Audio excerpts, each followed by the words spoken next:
Lane Change Assist is available with the Driver's Assistance Pack.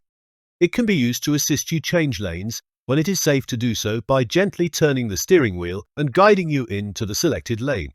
For the feature to be enabled, the following must be met. Adaptive Cruise Control is active. Lane centering is active.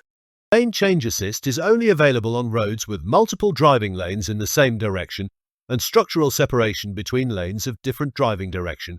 Internet connection is on. The use of online map data is active. You are driving at 90 km per hour, 55 miles per hour, and above. When enabled and ready, you will see directional indicators appear.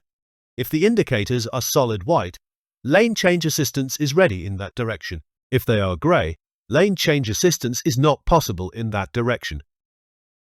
Lift or lower the indicator and release. If you hold the indicator or click it into position, lane change assist will not engage. The car will begin to change lanes. If you are traveling below the set speed, your car may begin to increase speed during the lane change. Lane Change Assist will not perform the requested maneuver if traffic is identified in the selected lane. To cancel Lane Change Assist, manually steer your vehicle.